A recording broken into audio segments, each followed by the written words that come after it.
Purwotaman, sebuah kampung kecil di Yogyakarta, adalah perpaduan keindahan tradisional dan suasana tenang yang memikat. Di sini, rumah-rumah joglo berdiri kokoh, dipeluk oleh rindangnya pepohonan dan suara alunan gamelan yang kerap terdengar dari kejauhan. Meski begitu, di balik ketenangan tersebut, ada sebuah cerita yang menjadi buah bibir selama bertahun-tahun. Sebuah urban legend yang selalu menimbulkan rasa penasaran sekaligus ketakutan. Jalan sempit di belakang balai desa yang tampak biasa saja di siang hari berubah menjadi sumber misteri ketika malam tiba.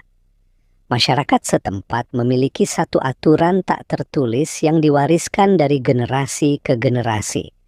Jangan pernah melintas di jalan itu saat tengah malam. Apa yang sebenarnya terjadi di sana? Itu adalah pertanyaan yang jawabannya tetap terkubur dalam bayang-bayang. Fajar, seorang mahasiswa yang baru pindah ke Yogyakarta, sedang duduk di warung kopi sederhana di sudut kampung Purwotaman. Sambil menyeruput kopinya, ia mendengar seorang pria tua bercerita kepada pelanggan lain tentang jalan terlarang di belakang balai desa.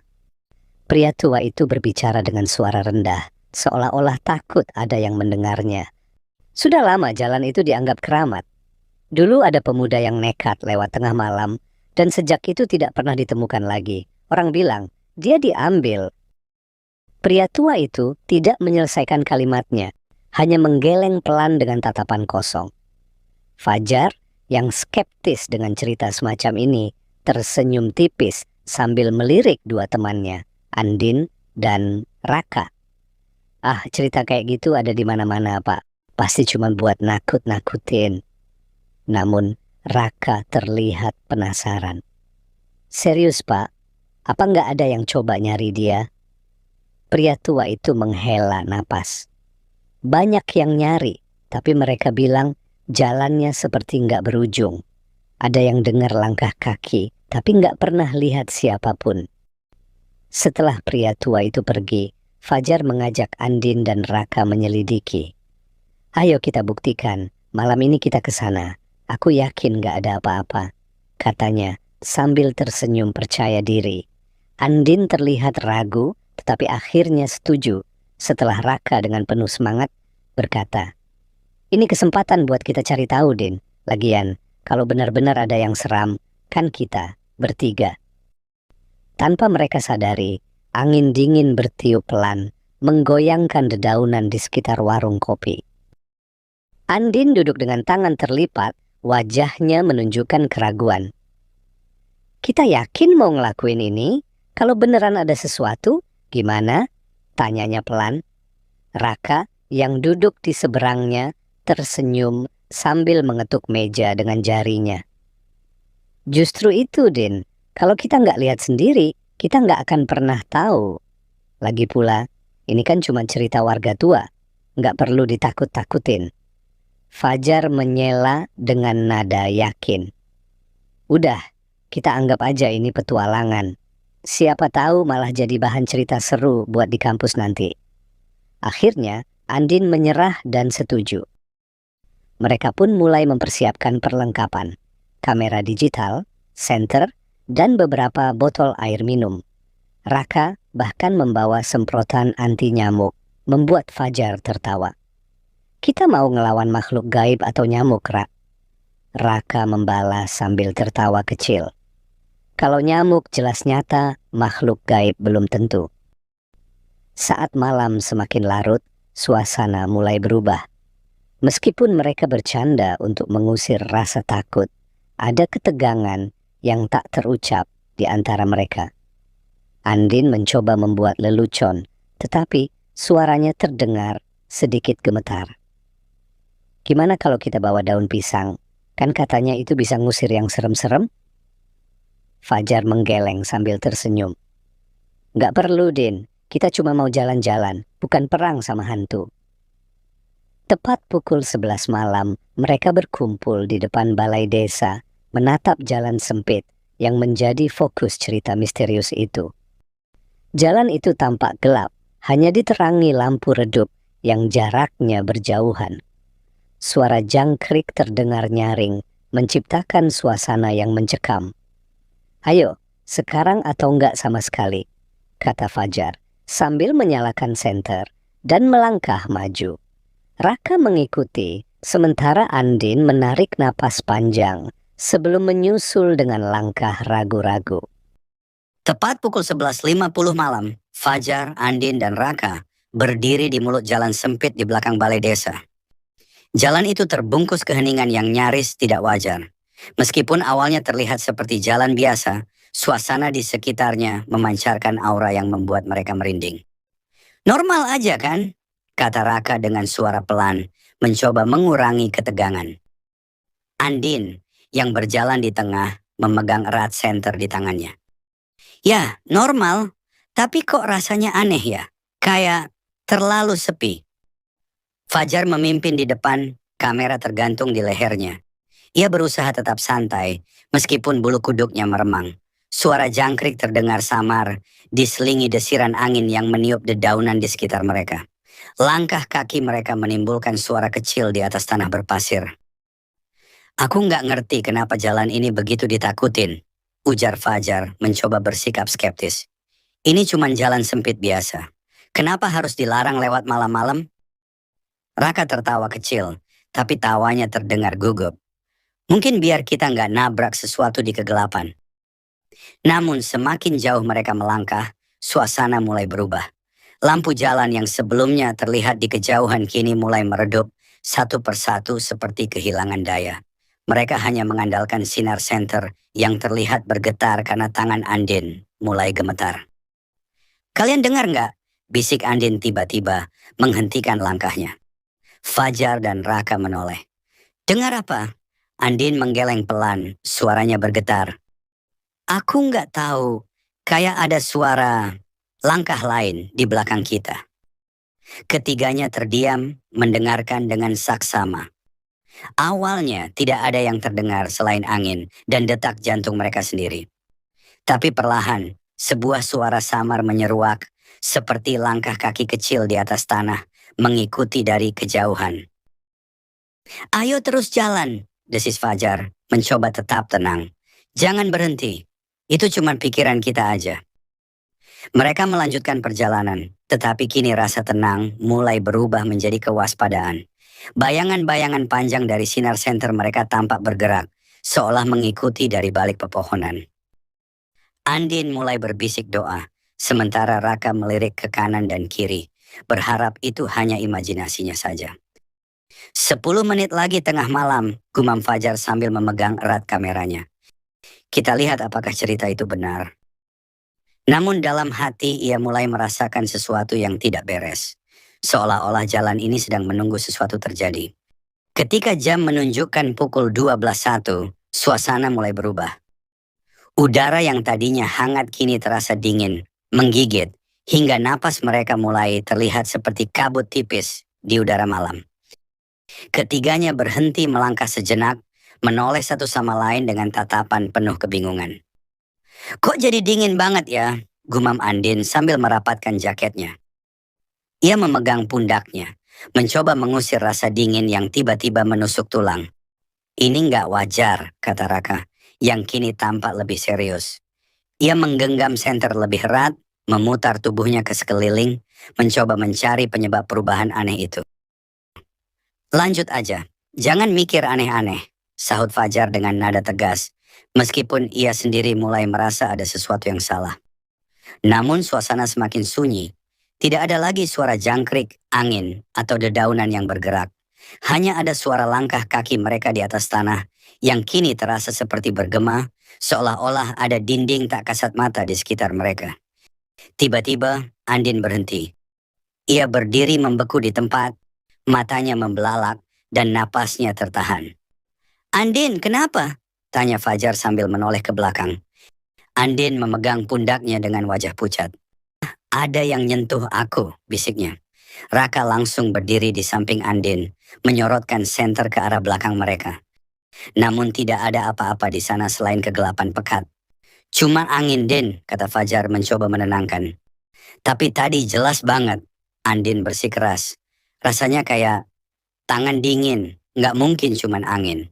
Langkah mereka mulai melambat dan suasana semakin terasa berat.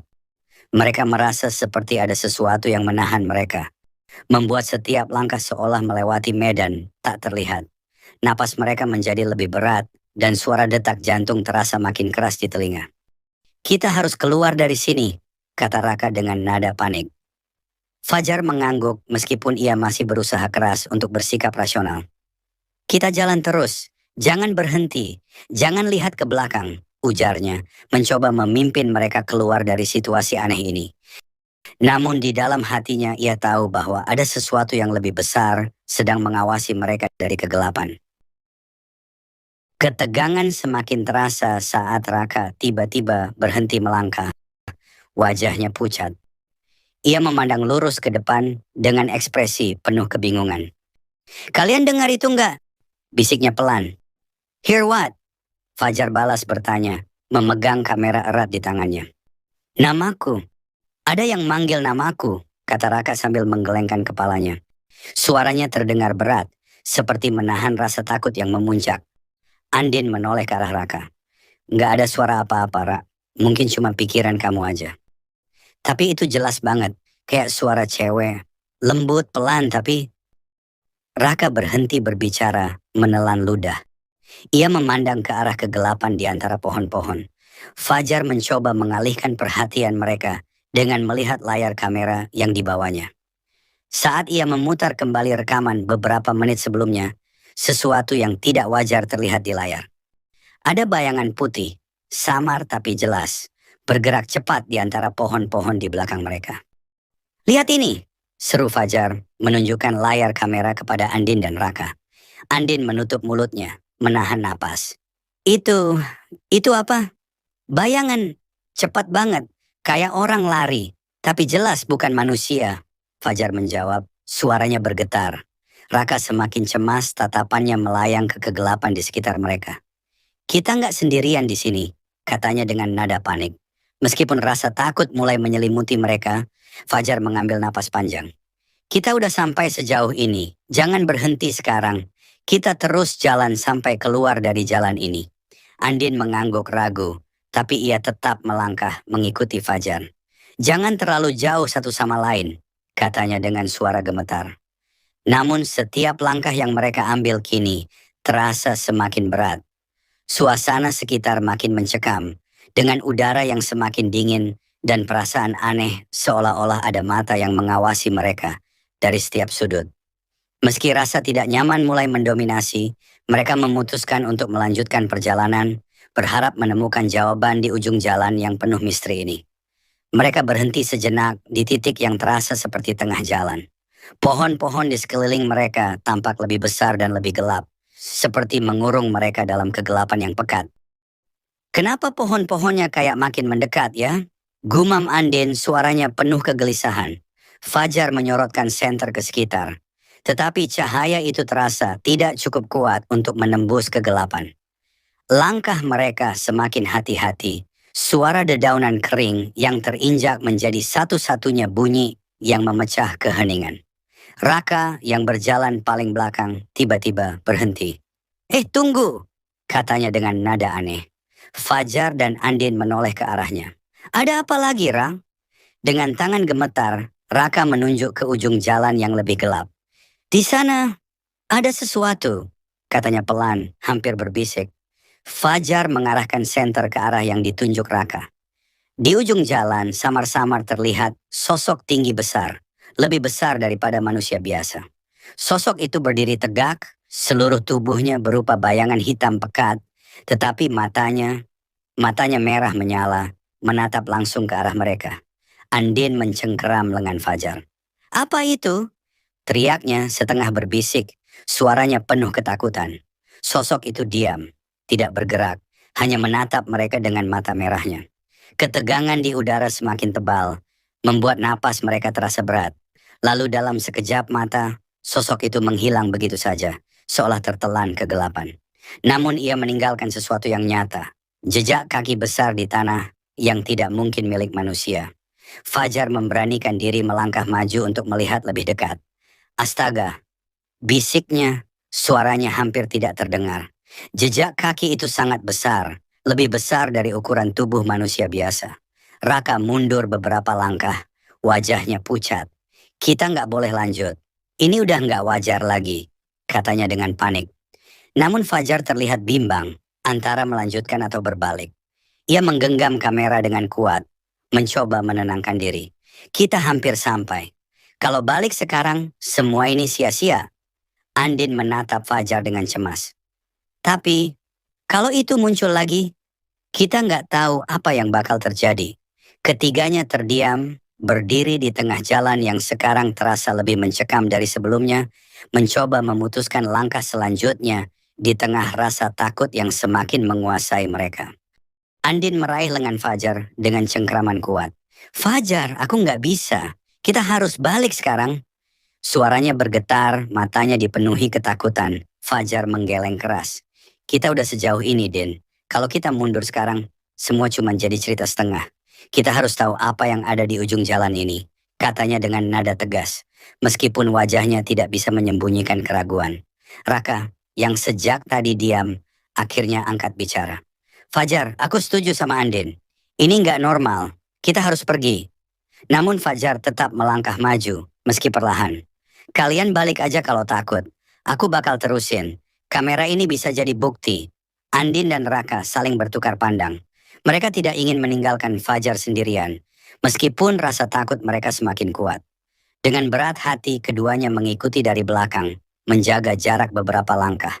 Saat mereka melanjutkan perjalanan, udara di sekitar semakin dingin. Langkah mereka yang semula ringan kini terasa seperti berjalan di atas lumpur. Tiba-tiba, suara langkah kaki terdengar dari belakang. Berat, pelan, tetapi pasti. Andin berhenti seketika. Dengar itu? Bisiknya. Raka menoleh ke belakang, wajahnya langsung berubah pucat. Ada yang ngikutin kita. Mereka bertiga serempak menoleh. Jalan di belakang mereka, yang seharusnya masih tampak samar-samar, diterangi cahaya bulan, kini gelap gulita. Kegelapan itu terasa pekat, seolah-olah menelan semua cahaya. Fajar menyorotkan senter ke arah itu, tetapi cahaya senter seolah ditelan oleh kegelapan, tidak menyisakan pantulan sedikit pun. Ini nggak masuk akal, gumamnya. Suara langkah kaki itu semakin mendekat, terdengar jelas di keheningan malam. Tapi tidak ada apa-apa di sana, hanya kegelapan yang bergerak seperti hidup. Andin mulai menangis. Fajar, aku mohon, kita harus balik. Sekarang. Namun, jalan di depan mereka juga tampak berbeda. Pohon-pohon di sekitarnya seperti membentuk dinding, membatasi langkah mereka. Ketiganya terjebak di tengah jalan sempit itu, diapit kegelapan yang semakin menakutkan. Fajar melangkah mendekati pohon besar yang terlihat berbeda dari lainnya. Batangnya lebar dan gelap, dengan akar-akar yang menjalar ke segala arah, seperti tangan yang mencengkeram tanah. Tunggu di sini. Aku mau lihat lebih dekat, katanya sambil menyorotkan senter ke arah bayangan pohon. Fajar, jangan! Seru Andin dengan suara panik. Tapi Fajar tidak mendengar atau mungkin memilih untuk mengabaikan. Langkahnya membawa dia masuk ke dalam bayangan pohon besar itu. Tiba-tiba lampu senternya berkedip dan padam. Andin dan Raka hanya bisa melihat siluetnya yang memudar di tengah kegelapan. Fajar! Teriak Raka, mencoba mendekat. Tapi sebelum ia bisa mencapai pohon itu, suara teriakan melengking terdengar, menghentikan langkah mereka. Teriakan itu adalah suara Fajar. Andin jatuh terduduk, air matanya mengalir deras. Raka, kita harus bantu dia. Kita nggak bisa tinggal diam. Namun, saat mereka mendekati pohon, tidak ada tanda-tanda Fajar. Hanya jaketnya yang tergeletak di tanah, dingin dan basah seperti baru saja dicelupkan ke dalam air. Raka meraih kamera yang terjatuh di samping jaket itu. Ketika ia menyalakan layar, mereka melihat layar hitam. Tidak ada apa-apa, hanya kegelapan. Tapi kemudian suara samar mulai terdengar dari rekaman. Suara tangisan, pelan dan mengerikan, seperti berasal dari tempat yang jauh. Ini nggak mungkin. Dia nggak mungkin hilang begitu saja, bisik Andin dengan suara gemetar. Matanya terpaku pada kamera. Raka menoleh ke pohon besar itu. Apapun yang terjadi, Ini bukan tempat yang normal. Kita harus pergi sekarang, Din. Namun sebelum mereka bisa beranjak, suara langkah kaki terdengar lagi. Kali ini lebih berat dan mendekat dari segala arah. Pohon-pohon di sekitar tampak bergerak, menciptakan bayangan yang semakin pekat dan menakutkan. Andin menggenggam lengan Raka erat. Kita nggak boleh tinggal di sini. Kita harus pergi. Raka mengangguk, menyalakan senter dan menarik Andin untuk berlari, meninggalkan jaket dan kamera Fajar di belakang mereka. Tapi meskipun mereka berlari sejauh mungkin, suara tangisan dari kamera itu terus terdengar di pikiran mereka. Seperti panggilan yang tidak akan pernah berhenti. Andin dan Raka berlari sekuat tenaga, tapi langkah mereka terasa berat seperti menapaki lumpur yang lengket. Jalanan di depan mereka tetap sama, gelap, sempit, dan tak berujung. Nafas mereka terengah-engah, namun rasa takut lebih mendominasi daripada rasa lelah. Aku nggak ngerti, kenapa kita nggak sampai-sampai? Teriak Andin sambil menoleh ke belakang, memastikan bayangan pohon besar itu semakin jauh. Namun yang ia lihat justru membuat tubuhnya gemetar. Jalan di belakang mereka kini seolah-olah runtuh ke dalam kegelapan yang pekat. Tidak ada pohon, tidak ada tanah, hanya kehampaan yang mendekat perlahan. Tetap lari Andin, jangan berhenti. Seru Raka, meskipun ia sendiri hampir kehilangan tenaga. Di kiri dan kanan mereka, bayangan hitam berkelebat, bergerak dengan kecepatan yang tidak manusiawi. Terkadang, tawa halus terdengar, memecah keheningan. Tawa itu seperti berasal dari seorang anak kecil, namun memiliki nada menyeramkan yang membuat bulu kuduk berdiri. Andin tersandung akar pohon dan hampir terjatuh. Raka segera menarik tangannya untuk membantunya berdiri kembali. Ayo Din, kita harus keluar dari sini. Mereka terus melangkah, meski seolah tidak ada perubahan pada jalan di depan. Senter Raka mulai berkedip-kedip, seolah kehabisan baterai. Cahaya yang seharusnya menjadi penyelamat justru semakin memperburuk suasana. Tiba-tiba, sebuah bayangan hitam besar melintas cepat di depan mereka, membuat Andin berteriak. Apa itu? Apa itu tadi, Raka? Aku nggak tahu. Jangan lihat ke belakang, Din. Jangan. Raka berteriak, meskipun ia sendiri tidak bisa menahan rasa ingin tahu. Saat ia menoleh sekilas, ia melihat sesuatu yang tidak akan pernah ia lupakan. Sepasang mata merah menyala, mengintip dari balik pepohonan. Bayangan itu kini tampak lebih jelas, tubuhnya besar dan tidak memiliki bentuk yang pasti. Hanya seperti kabut pekat yang bergerak dengan niat jahat. Suara tawa itu semakin dekat, bergema di telinga mereka, hingga akhirnya berubah menjadi bisikan keras. Kalian tidak bisa pergi. Andin mulai menangis, rasa putus asa merayap ke dalam dirinya. Raka, kita akan mati di sini. Kita nggak akan pernah keluar. Raka meraih pundaknya, memaksanya untuk terus berjalan. Kita nggak boleh menyerah, harus ada jalan keluar. Namun setiap langkah yang mereka ambil hanya membuat jalan semakin panjang dan mencekam, seolah-olah tempat itu adalah labirin tanpa akhir, sebuah perangkap yang tidak ingin melepaskan mereka. Pagi harinya, suasana di sekitar balai desa Purwotaman berubah tegang. Seorang warga yang hendak berangkat bekerja menemukan Andin dan Raka tergeletak di tanah, tak jauh dari jalan sempit di belakang balai desa. Tubuh mereka kotor, pakaian mereka basah oleh embun, dan wajah mereka pucat seperti habis melihat sesuatu yang mengerikan. Pak Lurah, cepat ke sini, ada yang pingsan. Teriak warga tersebut memanggil bantuan. Dalam waktu singkat, beberapa orang berkumpul. Mereka mengangkat tubuh Andin dan Raka yang tidak sadarkan diri ke balai desa. Saat mencoba membangunkan mereka, Andin adalah yang pertama membuka mata. Namun begitu melihat sekeliling, ia berteriak histeris, menutupi wajahnya dengan kedua tangan. Jangan bawa aku ke sana lagi, jangan. Teriaknya, tubuhnya gemetar hebat. Raka, yang terbangun beberapa saat kemudian, hanya bisa menyebutkan satu nama dengan suara bergetar. Fajar, Fajar. Dia masih di sana. Warga saling berpandangan, bingung dengan apa yang sebenarnya terjadi. Salah satu warga menemukan kamera yang sebelumnya dibawa oleh Fajar. Mereka mencoba memutar ulang rekaman di dalamnya, berharap mendapatkan petunjuk.